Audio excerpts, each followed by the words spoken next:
Hello, this is Efrem Hoffman broadcasting live from nakedswantrading.com. It's currently May the 2nd, 2012 at around 9:30 p.m. Right now, what we're looking at on the screen is the Euro-Dollar Continuous Contract Futures June basis price for 2012.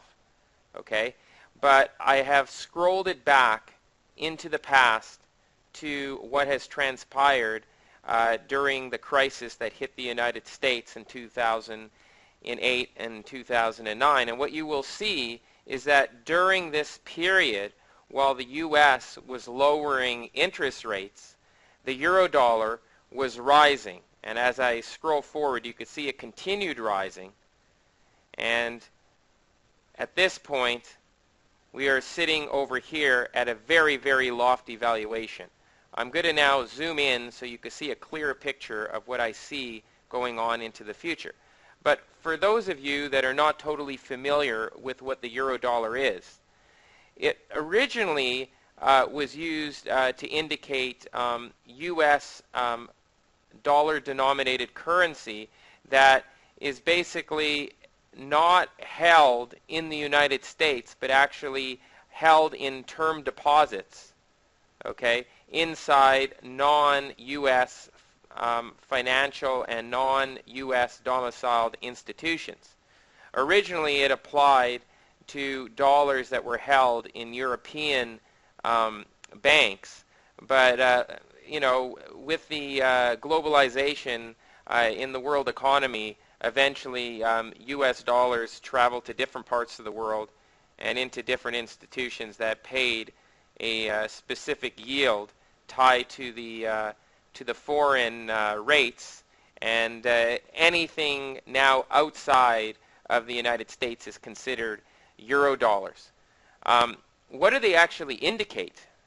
Okay, well, what Eurodollars actually tell us, it tells us when money is likely going to be repatriated back from either moving from a foreign land back to the United States or from the United States to a foreign land. And just think about it. If Eurodollars are actually U.S. dollars that are held in foreign accounts that pay interest rates based on those foreign countries, for example, in Europe, where during the crisis of 2008 and throughout 2009, we actually had the situation where the LIBOR rate, which is the London Interbank Offering Rate, was actually significantly higher than what the Federal Reserve rate was, due to the fact that the Federal Reserve was lowering rates dramatically. That caused the euro currency to rally tremendously over that period of time relative to the U.S. dollar. However, the recession that was hitting the U.S. really, really hard so far has, there's been a bit of an improvement, at least artificially, in terms of what stock prices are indicating up to, the most recent months. But obviously, the conditions in Europe, especially since last late summer and fall, have deteriorated rapidly and are now expanding, as we indicated on some of our prior tweets on nakedswantrading.com well in advance, that Spain is actually going to be a severe problem for the foreseeable future to the downside. And I believe there was a tweet put out just a while ago on Naked Swan Trader on Twitter, and it's also available on our nakedswantrading.com site on the side panel, that indicates that if $22.30 is breached for more than a 1 week period, on any 1 week period on the exchange traded fund for Spain, EWP, we're going to spiral into a massive deflationary depression for Spain, which will impact several parts of Europe.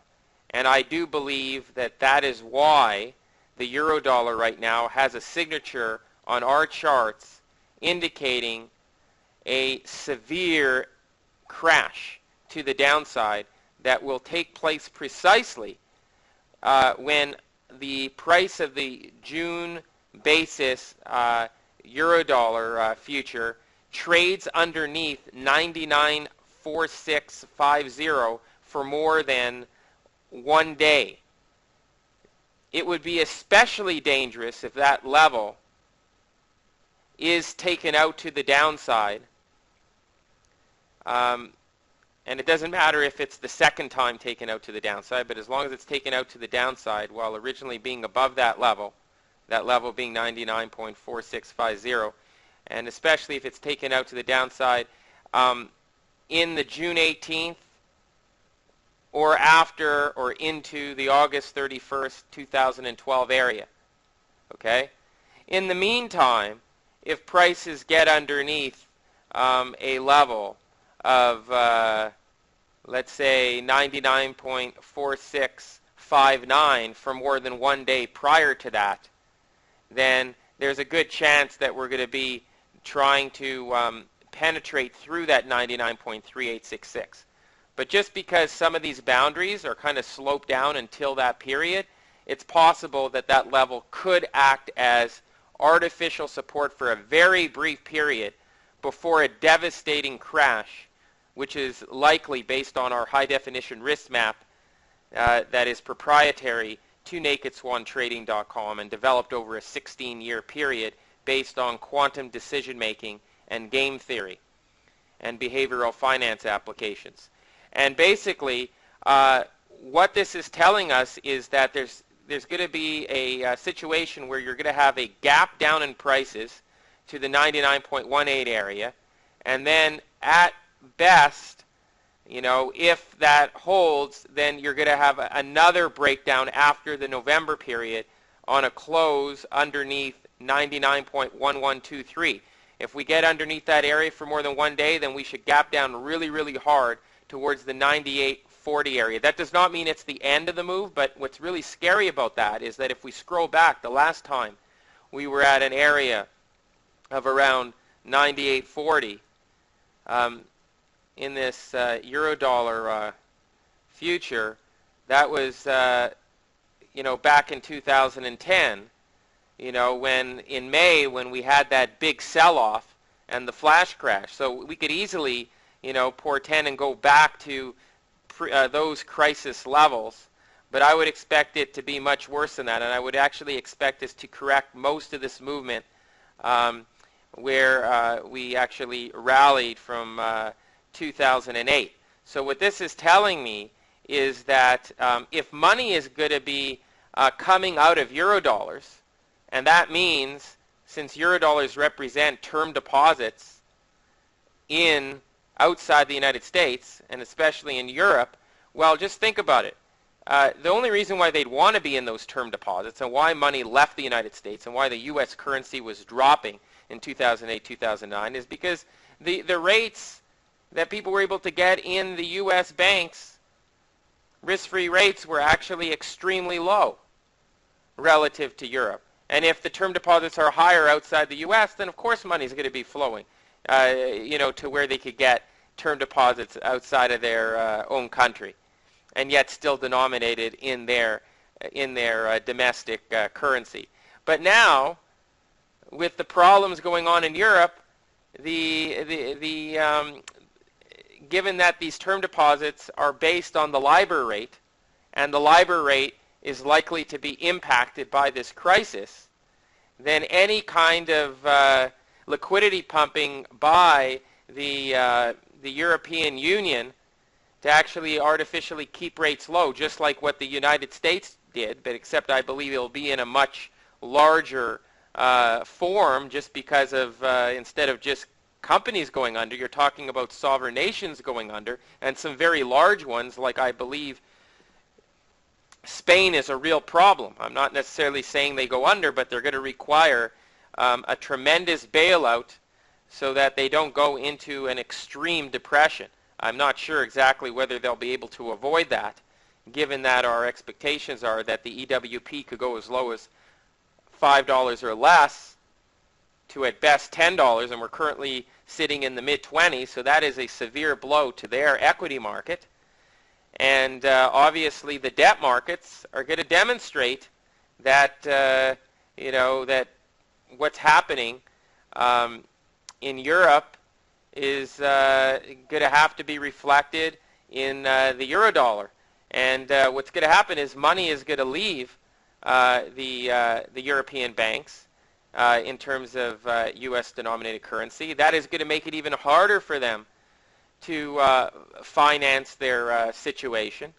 It's also going to roil the interest rate over-the-counter swap market, which is obviously affected in a huge way by Eurodollar futures. And as a result, a lot of the foreign and U.S. banks that are holding trillions upon trillions of dollars in these types of derivative instruments could suffer an enormous downside event. And I believe that could be the tail risk event that Warren Buffett was talking about a long time ago regarding a derivative blow-up or weapons, financial weapons of mass destruction. So that could be the Black Swan event that nobody is seeing right now. Everyone is so focused on just the equity markets and what's going on in Europe that they may not see the fact that there could be a mass exodus of U.S. capital out of Europe in a much bigger way as reflected in the Eurodollar futures, and that would lead to a severe depression in Europe, at best a severe recession, and a total turnaround in the U.S. capital markets as we progress through May 2013. And this event is not going to be very easy to control, because what I'm seeing right now in the bond market in the United States is extreme risk as we go into next year. Okay, so we're at very lofty levels in the 30-year long bond, and getting a situation like this in the Eurodollar would, and a crisis in the United States could actually, it's going to be a tug of war, because they're going to try to keep rates and pump money into the system and buy up U.S. Treasuries, but you could only do that so far, and then it comes a point where they become so overvalued that foreigners get scared and they just, leave the long bonds, because they're scared that ultimately that will result in sharply higher inflation down the road. Initially, so far the money velocity in the United States has been rather low, and it hasn't really resulted in inflation, even though a lot of people think that there's been a lot of money pumping. Well, there may have been a lot of money pumping, but there is a tremendous amount of deleveraging in terms of the multipliers of money that the financial institutions are actually offering to individuals. And even if they did offer it, there's no sign that it's actually circulating in the form of money velocity. Now, after this crisis takes hold and we get our first footprints of it, major blow as we go into May of 2013, then we're going to have to worry, as the Fed indicates, that there's going to be a reflationary episode in 2014. Now, the problem I have with that is because of all of the cross currents happening across the currency markets, the Eurodollar markets, the equity markets, and the bond markets, it's going to be extremely hard to just create a reflationary environment as opposed to a potentially inflationary environment initially, and then hyperinflationary as you go into the mid and latter part of this coming decade. And in that situation, coming out of the depths of the equity crisis that I see unfolding over the next year and a half to 2 years, initially, you're going to have a situation that's going to be hard to manage, given that coming out of one bubble that led to a crash in the equity markets, we're going to be going into the depths of another crash in the bond market. And crashing bonds mean higher yields, and it's going to be harder for people to actually manage the debt and get out of their problems. So that's just going to prolong the economic turmoil that is likely to progress well into this decade and possibly much beyond. So this is going to require some very smart policy choices as we move through the next 18-month period. So I thank everyone for listening to this very critical update that NakedSwanTrading.com is first to bring you on this May 2nd, the eve before the anniversary of the, not the eve, but the few days before the anniversary of the May 6th, 2010 flash crash, which was also predicted by this risk map technology.